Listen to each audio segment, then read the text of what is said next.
In this video, we're going to look at how to use the sine rule, otherwise known as the law of sines. And what the law of sines states is that the sine of any angle in our triangle over the side across from it will always be equal to each other. Otherwise saying, the sine of angle A over side A equals the sine of angle B over side B, which is also equal to the sine of angle C over side C. Now, in order to use this, of course, we have to know how to label our triangle.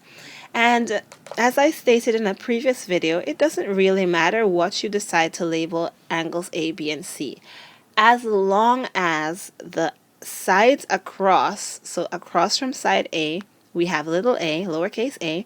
Across from angle B, we have lowercase b. And across from angle C, we have lowercase c. So as long as you have that happening in your triangle, then that's fine. Now, let's actually look at how to use the sine rule.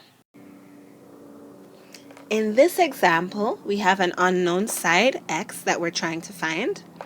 We also have two things. We have one pair, meaning we have an angle and the side across from it. And we have the angle across from what we're trying to find. So we have this angle here, 35 degrees, and the angle is across from what we're trying to find. This is an ideal setup to use the sine rule because we have that one full pair and half of another pair. So let's label the triangle, and I'd like to call that A, B, C. Doesn't matter as long as now I know that my side A has to be across from A, my side B across from B, and my side C across from C. Now that we have that, we really only need to deal with two pairs. So which pair do we have? What pair do we have? We have both A, big A, and little a. What else do we have? Well, we have angle C, and we're looking for side C. We're looking for side C. So we have one full pair and half of another pair, and we're looking to complete that second pair. So that means we can set up our sine rule as sine A over A equals, we can totally skip B because we don't have anything there. We're not looking for anything there. So equals sine sine C over C. We don't care about B because, again, we don't have anything there and we're not looking for it.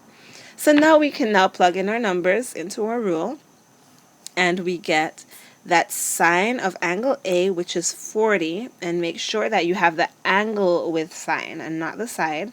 Sine 40 over side 10 equals sine of C, angle C, which is 35, over our unknown, which is x. We have two fractions that are equal to each other, and we're looking for an unknown, so that means we can cross multiply.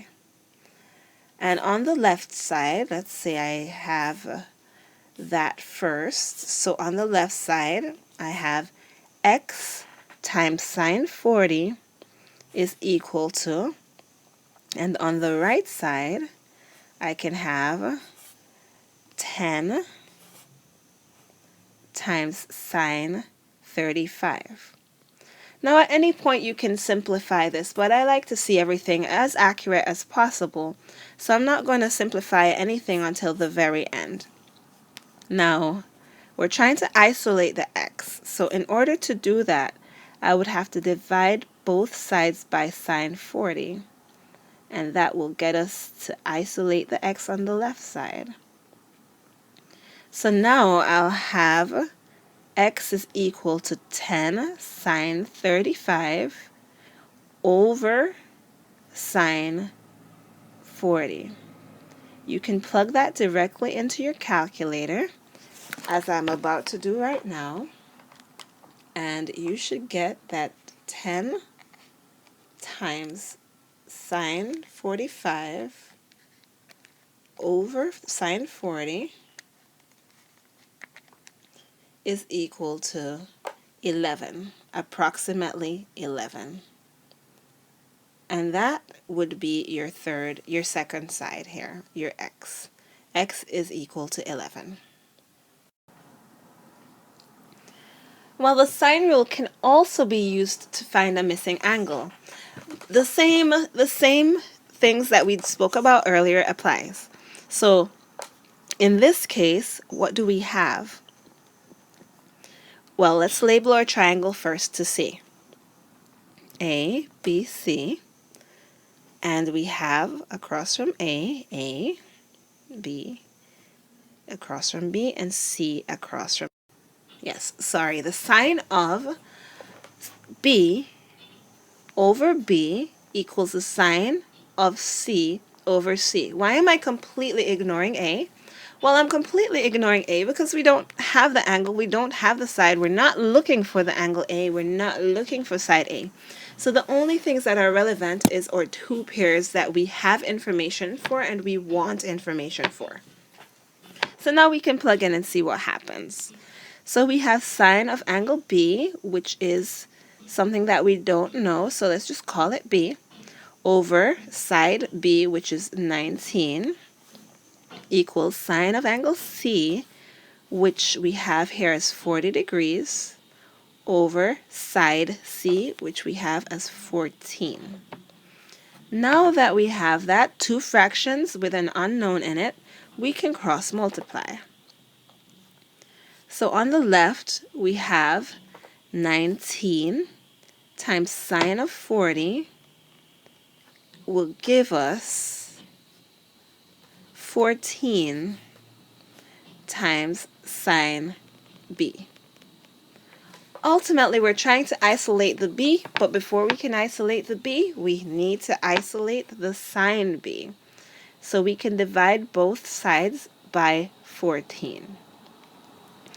And we'll get that sine B is equal to, and you plug it into your calculator as I'm about to do as well, sine B equals 19 sine 40 over 14. And that gives us that sine B is equal to 0.872 approximately. Now at this point, we want to get rid of our sine. Right now, we know that sine B is that value. So in order to figure out what B is, we have to do the opposite of sine. So we're doing inverse sine to both sides. And when you do inverse sine in your calculator, the buttons are second sine 0.8724.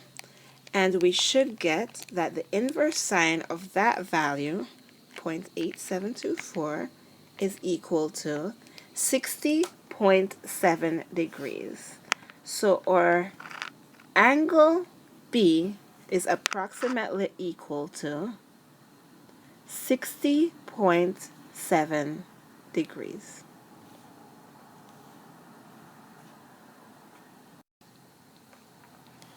Finally, just a quick recap of the sine rule. The sine rule is used whenever you have a full pair and you're looking for half of another pair. And again, just really quickly, what do I mean by a full pair? All I mean by a full pair is that you have perhaps angle A and side A. So you have a full pair and you're looking for half of another pair. So that would mean, for example, you have B and you're looking for a little b.